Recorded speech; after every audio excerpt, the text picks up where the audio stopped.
بجے میں ستا رات میرا جیکما باپ پورام ہا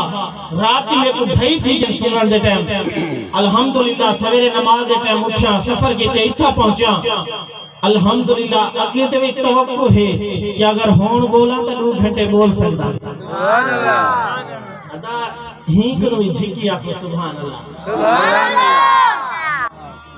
جیرا جاگدا بیٹھے میرے نبی دا لنگر کھاوانا لینا سچا عاشق رسول بولے سبحان اللہ عزیز دوستو رب کو دعا کرنا کہ مالک کائنات خالق کائنات ساری محفل اپنی بارگاہ قبول و مقبول فرماوے آمین۔ ہمیشہ میں یاد رہنا لوگوں کنوں سترایا ہوا اگر بندہ دیکھ سونا مسجد وچ بیٹھا روندا ہو سی سبحان اللہ بے شک تجھے کو دنیا ستاوے نا ہوندہ تا غریب ہے کچھ کرتا نہیں سکتا کہنا لیکن مسجد وچ رب کو دھاں بیٹھا دیتا ہوندا سبحان اللہ لوگوں دا ستایا ہو ہمیشہ رب کو دھاں دیندے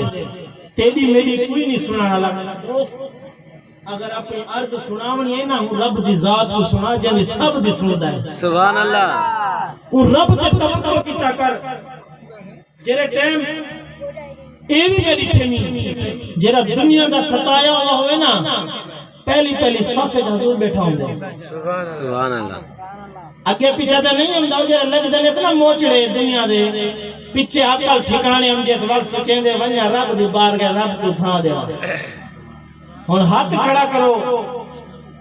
سکھا ہوئے یا دکھا ہوئے جرا رب دی بارگاہ وچ وندے سجدہ ریز کیتے اللہ کو سچی توبہ بھی کرے سے تے 5 وقت دا نماز بھی پڑھ سے سبحان اللہ انشاءاللہ میرے دوستو یہ دکھ ٹال ویسے یہ تکلیفاں ٹال ویسے بے شک یہ علاقہ والا بات تھی ویسے یہ فصلات وال تھی ویسے کیونکہ رب فرمائے دیا انسان میں تم ہر چیز مانگ رزق نہ مانگ میں رب رزق انسان کو خود دیندہ سبحان اللہ این واسطے مہربانی کرو رب دی ذات تے توقع کرو اے بھتار اے ولیرے ایم پی ایم اے کچھ نہیں دیندے میرے علاقے دے اندر سلاب ہے آج میں پوسٹ پڑھدا پیا ہمیں مچی پیشوار مصطفی محمد ہوتے ہیں کہ بندے کو گولی مار دی راشن دی